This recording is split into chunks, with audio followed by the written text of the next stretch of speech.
Good morning. Welcome to the Contemporary Issues Adult Sunday School class, where we talk about social issues from a Christian perspective. And put together that little welcome. So I want to welcome our first-time visitors, Melissa. Yes. Yes, Melissa, nice to have you, and Robert, nice to have both of you here, and hope you'll come back.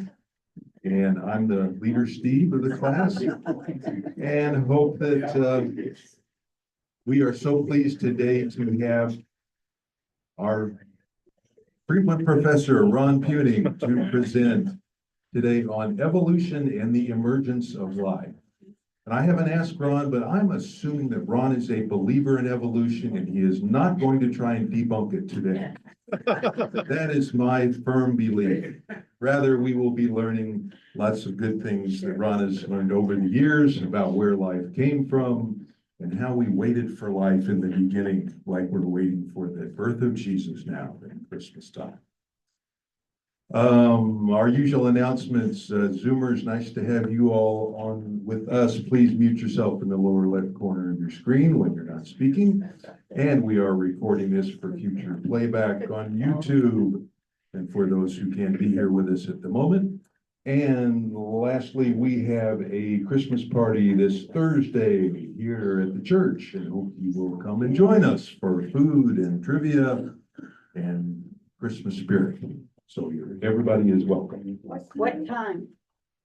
Time is it, Alice? Starts at 6 to 8, I think. 6 to 8. I think that's right. December 12, this Thursday, in the gathering space and library. And there's something going around to sign up. Something going around to sign up if you'd like to bring some food, and we always have 40. Yes, we are. We are. Yes. Bring a white elephant or a regular gift if you want to get one in return. Or a regular elephant, that's right, Eric. Okay. Any other announcements? Anything anybody'd like to share? Any classes going on? There is an Advent class that the church is doing, a book study about Advent. If you're interested, I'm doing it on Zoom on Sunday nights at 6:30. Information on the church website. Rev Jerry leads that. Yes, Larry. Well, since everybody here looks like they might be a senior citizen, I am teaching AARP driver safety here at the church on the 18th of January. So if you all want to come, call my number that's in the church directory. I'll register you. Okay. Very good. All kinds of things going on, concerts and classes and Advent brunches. Okay. For those who don't know, Ron Puning is a frequent presenter of ours, a retired engineer, and you taught at DU? No, I gave some presentations. Presentation, okay, but not on. No, I didn't. I thought maybe you had been adjunct professor also. Okay, well, thank you for this timely topic. Oh, my wife just got here and we did pass around the, I we know. talked about it. Good copy. I have a very special request. I have to work on Thursday and I have about a 12-pound ham Oh, that needs to be cooked and brought to the party. Is anybody available to do that for me? Think about it and let me know. Steve, doesn't cook? Anybody? I offered and she said, No. she said she trusted probably a lady that knows how to cook much better than I. So if you're interested, talk to Vicki afterwards. Okay, Ron, thank you for this timely topic. alrighty, let's get that first slide up. Get the Gary Larson cartoons up, if nothing else. Okay, let me hit share also here so the Zoomers can see what we're doing.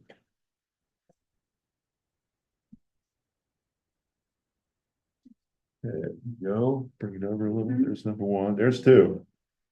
Alrighty.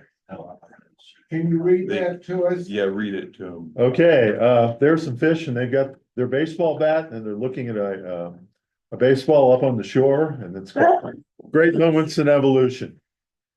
And the other fish is saying, one small step for fish, one giant leap for fish kind. So those were Gary Larson's interpretations of early moments in evolution. When creatures came out of the aqueous environment into the terra firma.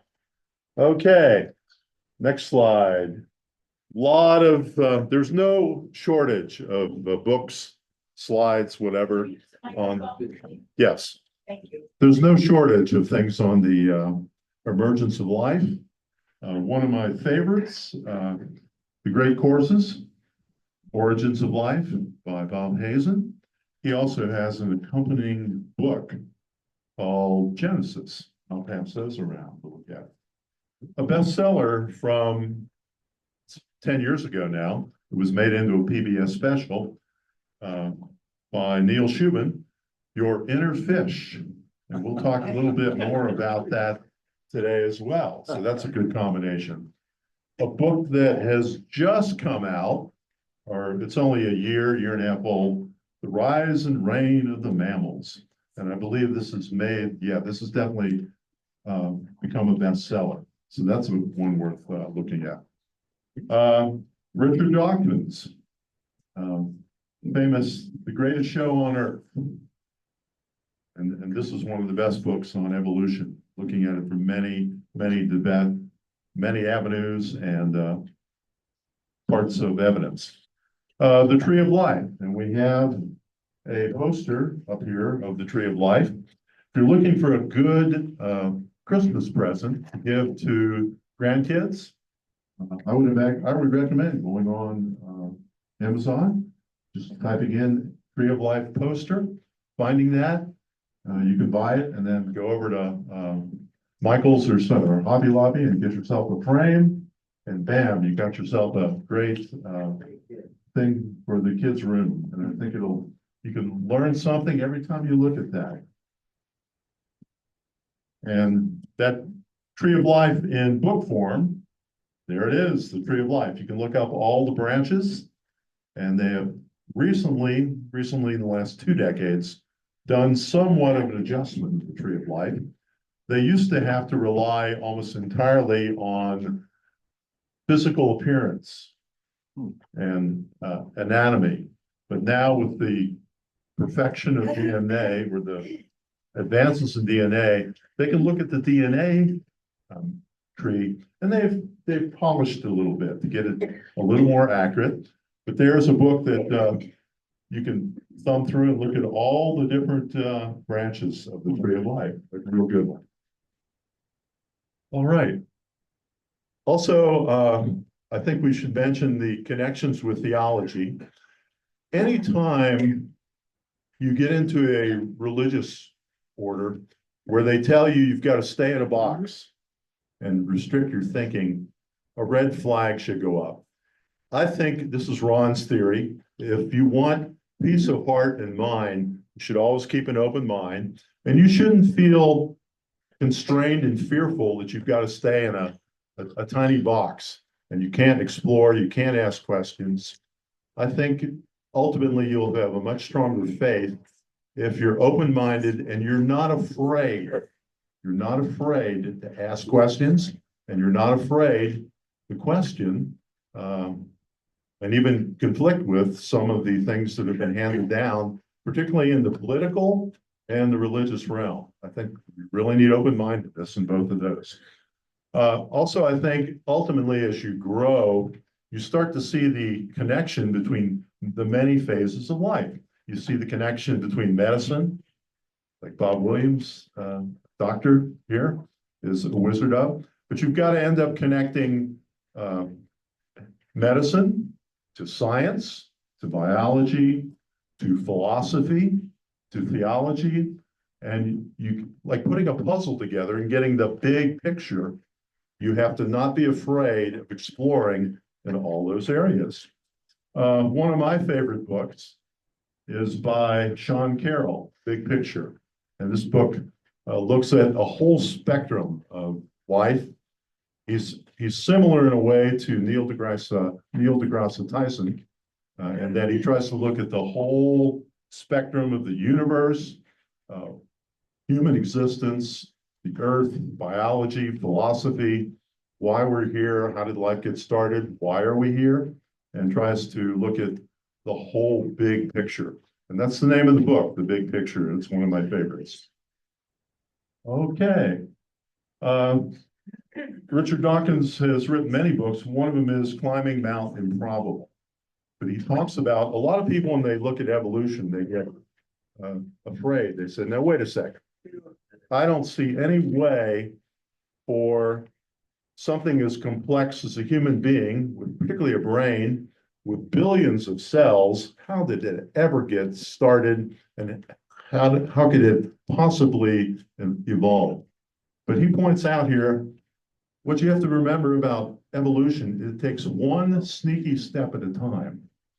Like a science teacher once told his class, he said, I want you to understand the mathematical concept of limits if you've ever taken calculus. The limit as x approaches 0. He said, it's like being on the couch with your girlfriend. He said, if you keep getting just a little bit closer, halfway, and then another halfway and another halfway, said, theoretically, you'll never get to her. But for practical purposes, you will. So with evolution, it's minuscule steps. And then this other poster, The Errors of Life. This is another one that to have and give grandkids. But it shows not only the spectrum of life advancing from the simplistic forms up to the more complex ones, but it also shows the Earth in terms of what's happening. One giant continent called Pangaea, and breaking apart, the continent splitting and drifting. And if you start drifting a continent just a half an inch a year, it's amazing how far you can move in 10 billion years. Of course, the Earth is more like 4.6, roughly. It's the best guess. So, some interesting thoughts. Next slide. All right. All right. Another thing I like to point out to people, some people say, I can't imagine how something could change that much. Well, take a look at a butterfly. And in a period of 9 to 14 days, we go from that little blob there that forms, next thing you know, we've got a caterpillar and on to a butterfly. Look at the amount of change going on. I mean, you can't recognize the final product from the beginning product, but in just 2 weeks, whammo. So if you can't comprehend the human life and life on Earth moving that dramatically in 4 billion plus years, then maybe you need to look at the butterfly and say, well, maybe it could happen 4.6 billion years. There's also a picture there of a skeleton of a pterodactyl. And you start to look at that and say, oh my gosh, there's an awful lot of commonality in that pterodactyl skeleton and the human. The basic forearms, upper arms, sternum, the pelvis, the legs. It's not as pretty as a human, but that skeleton is more common to us than one would ever imagine. Next slide. Again, recommending the tree of life. And again, they're looking at the DNA to show how life has evolved into many branches. Next one. Using natural selection. After a couple centuries of natural selection, this is just dog breeders picking and choosing who's going to mate. Look at the difference you get between a Chihuahua and a Great Dane. I mean, that's a product of only a couple centuries of natural selection. And then there's another picture there of some wolves and a Gary Larson cartoon looking at the sheep herd, and they're Xing out who they're going to go for. And it's called Natural Selection at Work. And there's a bit of truth to that. Okay, let's go into the human womb. This is a photograph of life at 4 to 6 weeks. And you can see, wow, that's an interesting thing there. And if we look at the embryos of many kinds of mammals, they kind of look similar there in that early phase. And there's something called the ectoderm, the mesoderm, and the endoderm. And each part of that early uh, embryo is responsible for developing certain parts of the body. The ectoderm, the first layer, takes care of evolving the skin, brains, hair, tooth enamel, and nails. The mesoderm, the middle of the three layers, does a lot of things like the skeletal muscle, organs, red blood cells. And then the endoderm, the one on the bottom, does some other parts of the body. But it's interesting. And you can almost see the fish or shark-like form of that early embryo as well. Next one. All right.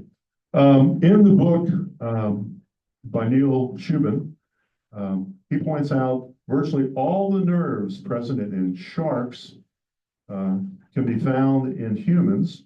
They have similar structure, and they even exit the brain in the same order.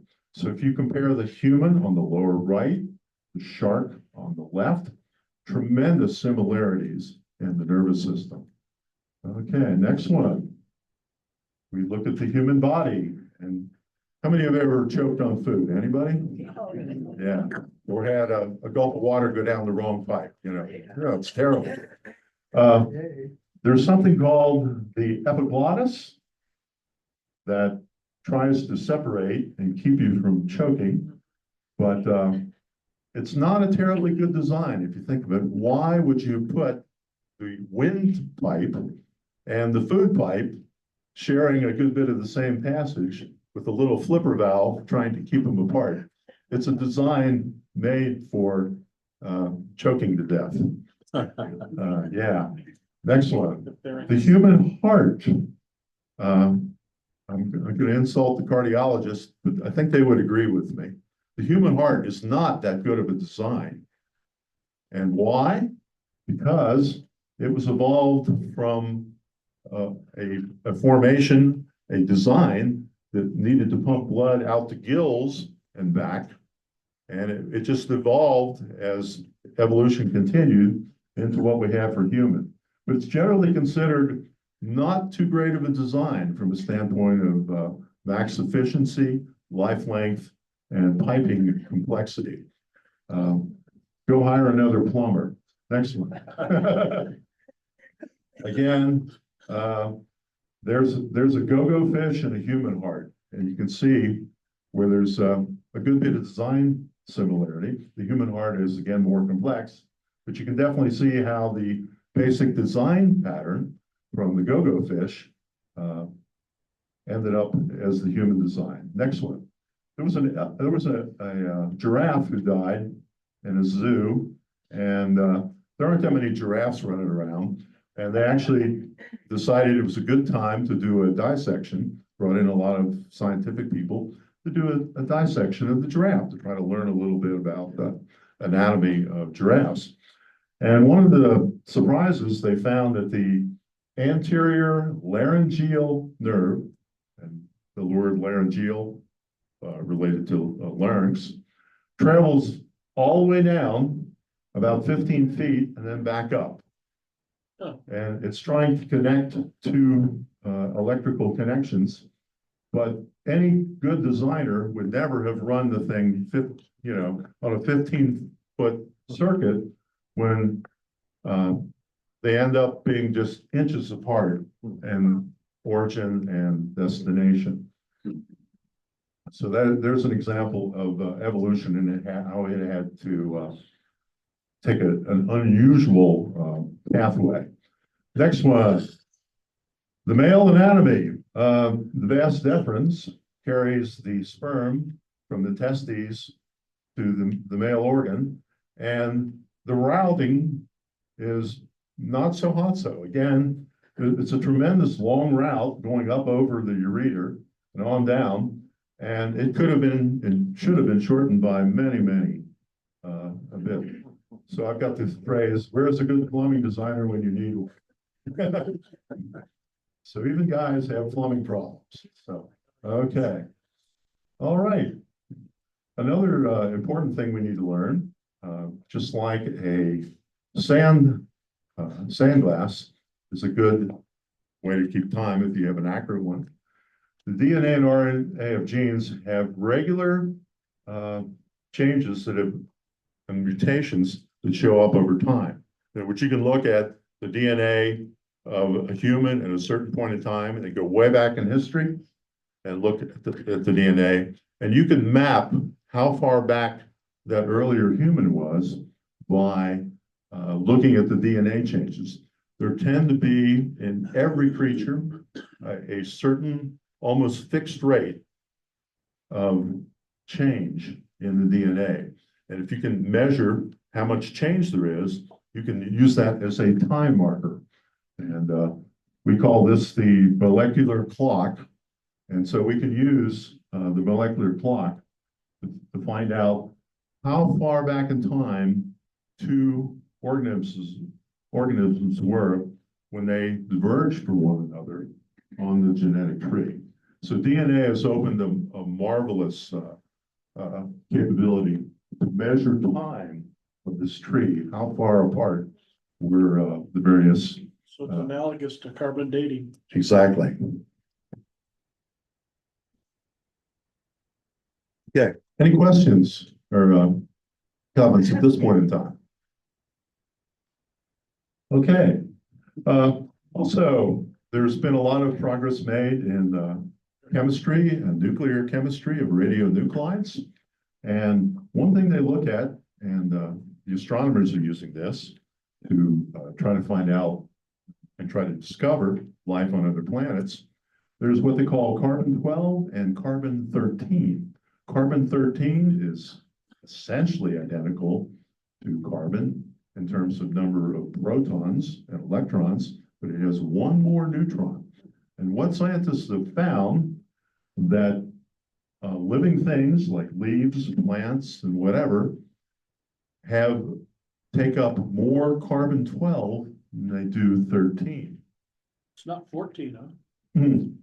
No, it's 13, 12 and 13. Okay. And 14 as well is another one. Okay. But they can look at the ratios of those carbon isotopes and say, hey, this carbon and this piece of coal shows that it's richer in the lighter isotope.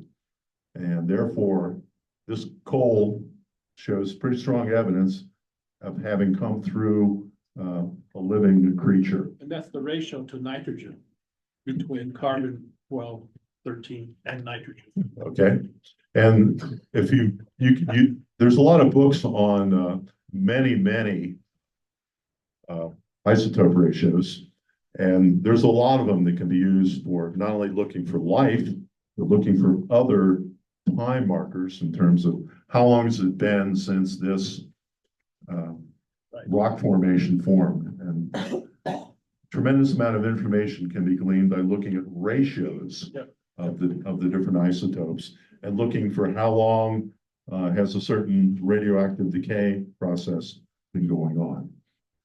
Okay.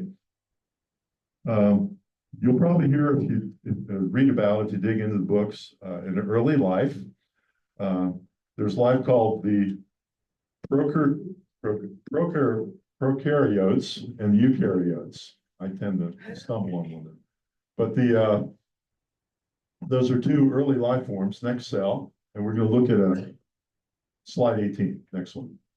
This is the eukaryotes versus the prokaryotes, and the simpler ones are the prokaryotes. Think of them as prototype. Yeah. But if we look at the cells, the one on the right is the simpler one, and it is a cell wall, but it does not have nearly as many complex inner features as the cell on the left. And the cell on the left is a far more complex one. It's got more capabilities. It has DNA, but the DNA is protected more. There's more metabolic capability. Simply, life is moving up from the simple bacteria on the right up to the more complex cells of plants and animals on the left. So we all started out as simple bacteria. Yep, and one of your handouts today. This is news from very recently, just this year. Yeah, in fact, it's dated published August of this year. But meet Luca. one of your earliest ancestors. So how many here are on ancestry.com or have done a little bit of digging in it? Okay. Well, this goes even further. If you want to really deep dive, you'll find that some of your really early ancestors were squirming around in lava pools and whatever. So did we go back to one single cell? It was probably the very first one and then it divided and I'm not sure if there's became of a, us. I'm not sure there's a single origin. I think there's some different theories. Some things that might have been a single living cell, other things that there might have been multiple ones. We have a nephew named Luca. Uh-huh. Well, he's Swiss. Okay, next slide. There's a famous experiment that's been going on. It started at the University of Michigan State. Richard Lansky's Lactobacteria. And he started with some E. coli and he started putting them, he set up a whole array of them. I got to get the exact number, 24, 30, 50. At any rate, he just started letting them multiply. Every day he would put them in a test tube, let them multiply, pour out some of it, put it in the next test tube, just keep it going. But he found out, and it's still, that experiment is still going, they're still funding it. But somewhere around the 30,000 mark, one flask of bacteria evolved the capability to metabolize, use citrates, citric acid citrates, as well as glucose. And that evolved part turned out to grow bigger and faster because it could now draw on different food sources. They also found that back at generation 20,000, there were a couple interesting mutations that happened that seemed to set the stage for this tremendous change that occurred at generation 31,000. And they've also been surprised that some very low probability mutations that they thought, well, maybe that would happen once in a million, have occurred a couple times in here. So given enough time and enough generations, some incredibly amazing things can happen. All right, next one. So what are the essentials for life?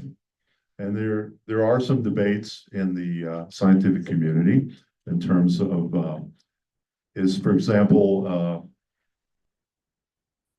Ebola, is that life? Or some of the viruses life? And there's a debate in the community.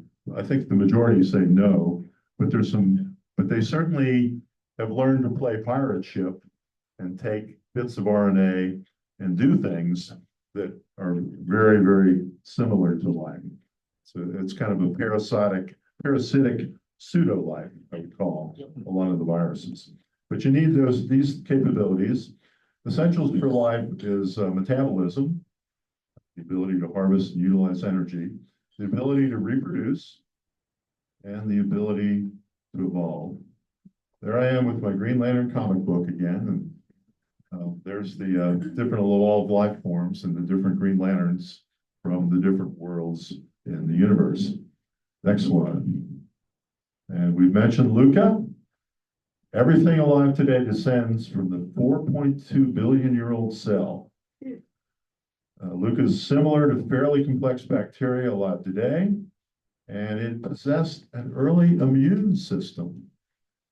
So even that early in the war between different life forms, you end up needing a defense mechanism, be it a cell wall to keep out invaders, an immune system to also help attack and destroy invaders.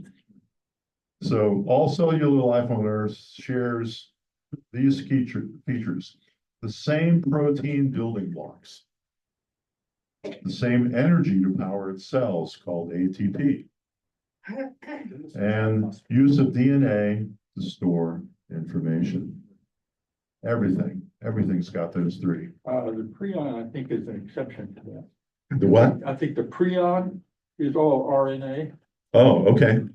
And I'm glad you mentioned that, Bob, because there's some tremendous research going on was which came first, DNA or RNA? And I think now more scientists are thinking the RNA came first. And then evolved the ability to also have DNA and proteins. Basically now in life you have, let's see if my mind clicks. You have DNA unzips, Yep.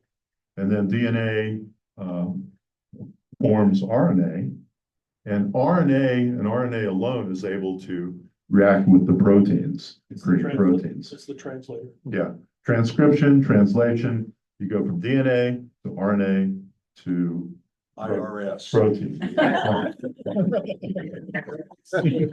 The third. Yeah. Ribonucleic nucleic acid. Just curious. Right. Okay, next one. 22. The Incredible Mr. Libbit. I think that was a Disney movie from 50 years ago. But there's a molecule, a lipid molecule, extracted from egg yolks, and it is hydrophilic on one side and hydrophobic on the other side. That means one side of the lipid molecule loves to be near water, the other hates water. So what happens when you dump these lipid molecules into water? They'll spontaneously organize themselves. It's like the Roman legions where the guys up front put their shields up. Well, the lipid molecules form a layer. And that blue tone picture to the right shows the lipid molecules lining up, and they form the essence of what could later become a cell membrane. And there's a picture on the left of a lipid bilayer where the lipid molecules have essentially formed into what can be a cell wall. And you can see where the hydrophilic guys are all aiming toward the outside and then also aiming toward the inside. And that's an organized structure of molecules. And they do this on their own without any brains or anything. It's pure electrochemistry that does this. So interesting. Next one. Space Seed. I think it was a classical Star Trek episode called Space Seed. Ricardo Montalban. Yes. Yeah. Yes. But there's a very famous meteorite called the Murchison meteorite, and it came down in 1969 in Australia. And it's rich in organic compounds, weighs over 220 pounds. And it was an observed fall. A large number of people saw it. And it's one of the most studied of all meteorites. And in January 2020, some cosmochemists reported the oldest material found on Earth to date are some silicon carbide particles from this meteorite. And they're 7 billion years old, which is older than the age of the Earth. But they did some studies. They ground up some of the remnants of this meteorite, fortunately having 220 pounds of material. They ground up some and they found there were over 14,000 molecular compounds, including 70 amino acids in this meteorite. So it truly shows that there is a space seed. There are organic molecules and amino acids out there in space.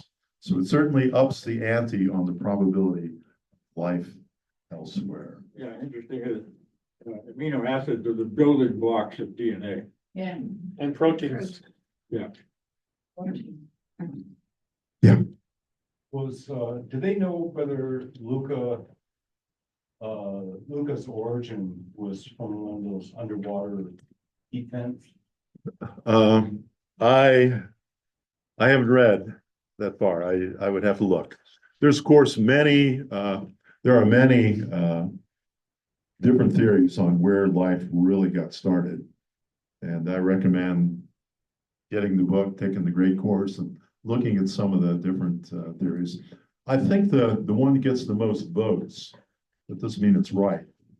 There are more scientists that think the deep sea vent possibility is probably the leading candidate, but it's not the only one, and there are other possible ways for the life to have gotten started. Archaeobacteria. Yeah. Okay. So again, there's that Murchison meteorite, and it contains silicon carbide grains with an isotopic ratio suggesting it formed in a supernova.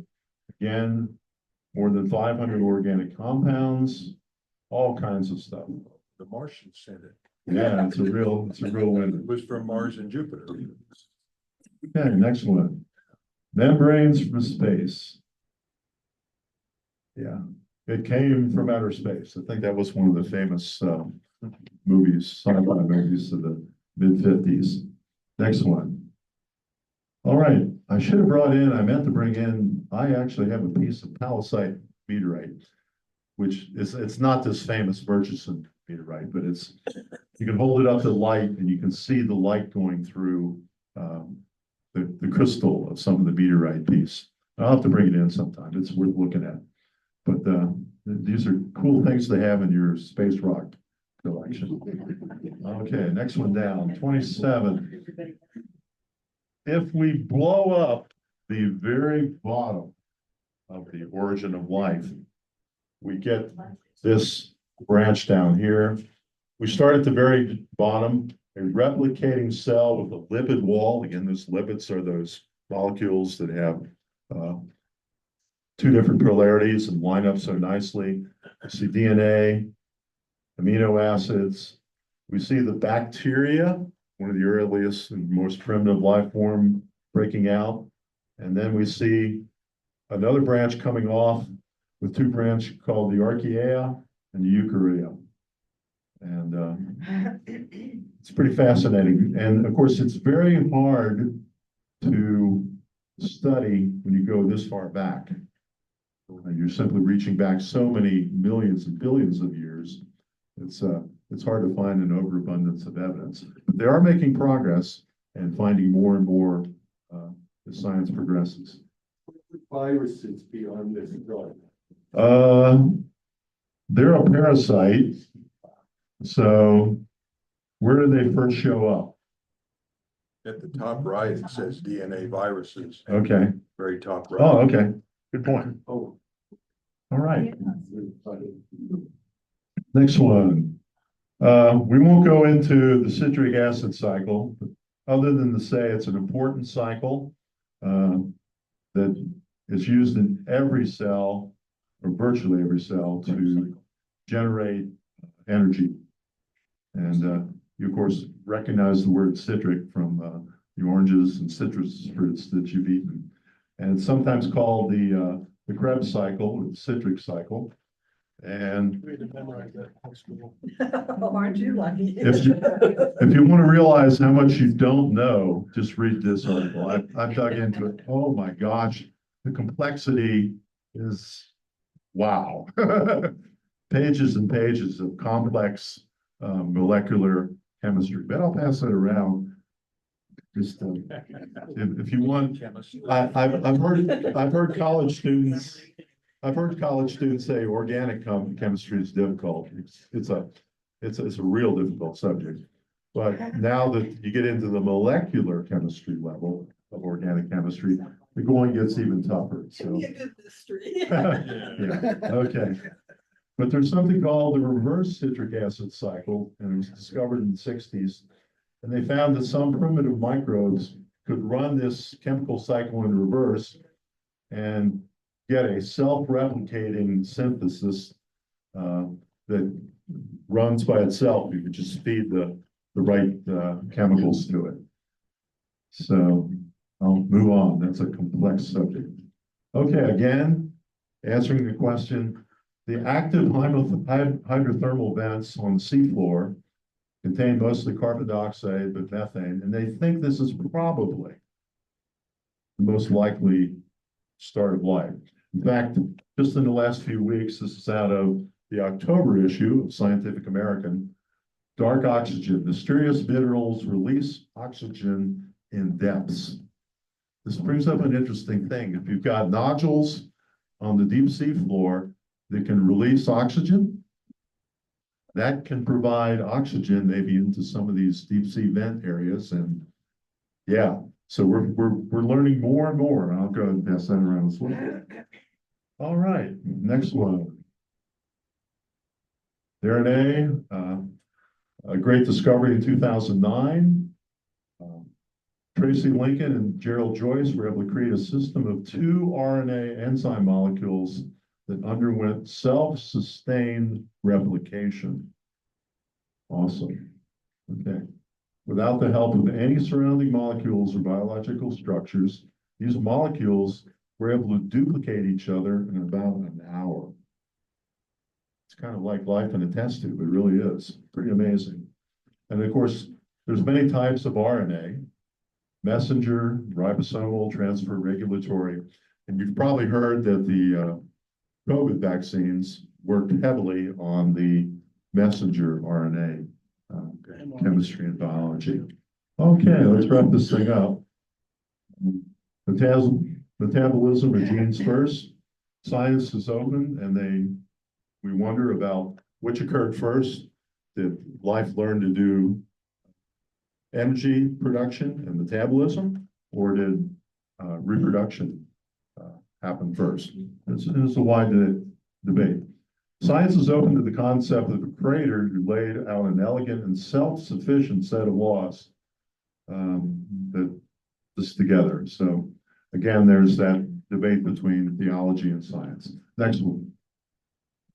Coming up next, Homo sapiens. Yeah, we'll try to do a lesson in the near future on humans. Here's a book that's come out recently, The Last Ape Standing. How there's not a single line of the Homo sapiens. Well, there is getting to us, but it looks like there were some different branches, like Neanderthal, us, and possibly several other ones.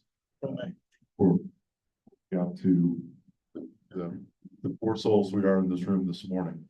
There's all kinds of stuff going on. Okay. Steady advancement. So the jigsaw puzzle on the emergence of life is far from complete, but major segments are getting filled in. And Darwin, of course, did create a storm. He was fearful when he first came up with his theory, because he knew the theological world was going to really reject it and reject him. So it took a lot of courage on his part to put what he had found and discovered and thought out there. So with that, let's get some questions going. Eric. In trying to keep an open mind and being a believer in evolution, totally, is there any room for a creation view within, other than that one slide that you had there? Is there any room for a creation view that fits within this rubric of evolution? Is there some master guider pushing the buttons? So, We're coming in confluence with evolution. Oh, guiding. Right. okay. Is there a spirit guiding the way we're evolving, or was it just random? Exactly. Okay. Okay. I don't have the answer other than say, yeah, some people say yes, some people say. But there was a slide that acknowledged that science acknowledges that there could be. Yeah. And then, of course, even going further back with the Big Bang and what created the first, of course, that question remains. Maybe there's room for a hybrid theory, that there's a creator that's did the Big Bang, the rest of it just kind of took off from there. Started it. Yeah, if God's the creator of all, why is it hard? Yeah, I don't have a problem with that. But it's a funny idea to think he would start it and then go, let's just see what happens. See if they evolve into giraffes and humans and Yeah, but he probably had a plan. maybe, You know, yeah. Look at all of us. Yeah. I don't see why it's hard to see the But two there are- together. But there are those that believe in both together, both and. Right. Yes, Bill in the back. Bill. Do you have to separate? Can't you just say that the creator was in charge of the? Exactly. Exactly. Exactly. There you go. That's a possibility. I call it the false dichotomy where you have to believe in one or the other. I'd like to recommend the Human Family Tree. It's broken also with a DVD. Spencer Wells did a study on DNA back in 2009. It's a NOVA special. And he took DNA, he went to Queens, New York, the diversity, took people's DNA and then ran it and then had them all meet in Central Park and showed how they were from Europe and South America and everywhere, and then gradually had them move towards the origin in Africa. It's a very entertaining, I showed it in my, parts of it in my anthropology class, and it's very easily to understand, and yeah, and he's a geneticist who did this genographic project back into if you can get it in the library, or it is a book also. There are parts of it on YouTube, but not the whole thing. It's about an hour long, but it's very interesting. The Human Family Tree, Spencer Wells. I think you'll find it very enlightening. But you said it's no, It's a Nova so special. you can get it on PBS Passport. Okay. I guess you can. In Sean Carroll's book, The Big Picture, he does talk about the possibility creator versus asking the big question. How did all this happen and why? That's a hard one there. Why? Who planned this? Who didn't plan this? Why did it happen? And so I find the whole massive subject area incredibly interesting, just to, Well, and Colin's simple answer is science explains how, God explains why. And Dr. Francis Collins' latest book, what was the title of that book? Wisdom, Search for Wisdom. Search for Wisdom, his latest book. okay. Who wrote the big picture again? Sean Carroll, Seancarroll. There are actually two famous Sean Carroll authors. One is a biologist and one is an astrophysicist. So don't get their books mixed up, although they both have great books.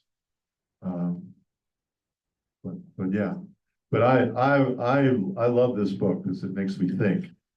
And if there's a regret, I realize, darn it, why does my life have to be limited to just, because isn't it going to be cool to see what we find out in the next 100 years in terms of more DNA advancement and more discoveries on how cells got organized and started. One, what I find as a Homo sapien disturbing, disconcerting at times. You said the three ingredients for life. One is being able to adapt or die. That's for evolution. Yeah. Ron, we're seeing evolution occurring within our lifetime. This is the disconcerting thing for some of us. There's evidence that based on MRI testing, that people who in younger generations who've been weaned on digital life, that the brain is being rewired as far as MRI says. There's some evidence that the potency in male sperm count is being altered. Now, whether or not that is by virtue of ecology or to blame everything on the internet and AI and what's coming. We're seeing the changes in our lifetime, those of us in this room right now, with the ecology being modified via climate change. Traditional Christian thought is that we have free will. Okay, this is where St. A's plays a big role here. How do you discern, if we do have free will, that which is under our control? In other words, we can do things that we know will have the destructive aspect, and we can do things that make for life abundant. Being able to discern on that aspect. Now, the other feature is there are things beyond our control. And as Christians, how do we adapt to that which is beyond our control so we can survive? And I think that's a critical question from the point of view of not only Christian ethics, but whatever cosmology or theology is relevant in today's world. How do you decipher what is the good changes that are evolving and latch on to that which is good and that which is not good and be able to make those decisions? You mean that's next week's lecture? Get to teach it. No, no. For me, that's the big dilemma. Good question. How do you choose? All right. You know, wolf in sheep's skin. Ron, Yeah. I'll bring that way down for you. There's something on our phones or on our computers called Venmo. then, Venmo, Venmo, it's a money thing, okay? So you can either write a check to somebody if you owe them some money and give that to them, which is what we've been typically doing for years and years. Or you're gonna create a Venmo account, which is going on out here between your bank and you. And, now, is it necessary to have that? Absolutely not. You can stick with your check if you want to, as even though they are becoming obsolete almost.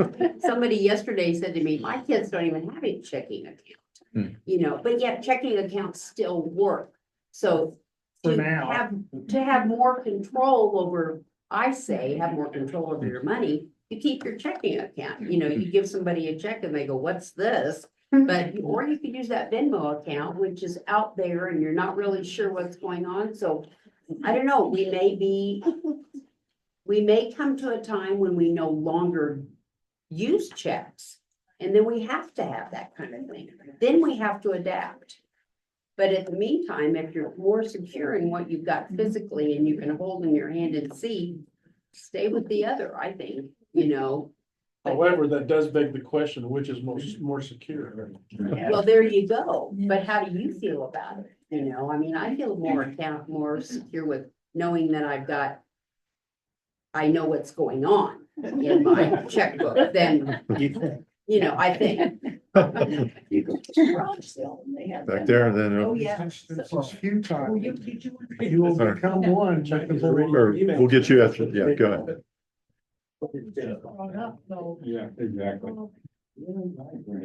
Do we have, I mean, in other words, evolution is going on right now. We all know that. I mean, this story didn't stop just because we're on this planet. So what part of it are you saying we have control of? But I'm sure there's a lot of things we have no control. We had no control of the tree of life in back of Steve. So what makes us think now that we have control of all of this? What about gene manipulation that we can do now? Is that's a form of control? Correct. Could we guide evolution by changing gene gene splicing, gene surgery, choosing children's gender? And even climate change is the same. We're controlling things that are happening Good question, Susan. on the earth and just, so I guess that, I just think that's an interesting question. The epigenetics is coming on hard and fast right now. And they're finding out that in the DNA chain, there are a lot of critical locations that are switches. And those switches can get turned on and off by environment, and a whole bunch of factors. And it's an area that I'm reading and trying to learn, come up to speed. They even think some of the switch changes can get passed to the next generation without going through the regular DNA permanent change route. And that whole field is exploding in growth and knowledge gain right now. I think alcoholism is a manifestation of those epigenetics you're talking about. Yeah. Larry's got a question back. Relating to what Vicky was talking about, you know, they no longer teach cursive handwriting. Yeah, I've been an election judge 21 times. That creates a real problem when you go to judge someone's signature on their Oh, online wow. ballot. Because they have nothing to compare it to. All right. We've got just a couple minutes left. I want to give our Zoomers a chance if they'd like to make a comment or question, so they don't feel like they're interrupting. Anybody have a comment or question on evolution? Or gene splicing or spiritual guidance? Or Venmo? It's all of these. All righty. Last couple. Very interesting. Thank you, Joe. Yep. Where will it go from here? What will humans look like if we survive in 1,000,000 years? Will we be like, you think we'll be gone before then? Remember that song with Singer and Evans in the year 2500 or something? Yeah. From years ago, yeah. 25, The year 2525, the man is still alive. Well, some people say that the aliens that landed in Roswell and were captured with the great big heads were humans from another planet that just evolved for another 1,000,000 years. And our heads just got extremely big and our hands got really small. So that's what we're headed toward. Some people say that. Okay. You didn't get through all your slides. Oh, well. That's okay. I didn't. Well, There you go. very good. Well, thank you, Ron. Lots of good food. Next week, we're gonna meet in Fellowship Hall with the the St. Andrew Environmental Club, and hear a presentation about climate change. Some of the aspects of global warming and climate change. So join us then. Okay. Thanks for coming. Okay, thank you. Thank you, Ron. Bye. Robin, I'm pretty sure you're talking about. Yeah. Sneak around.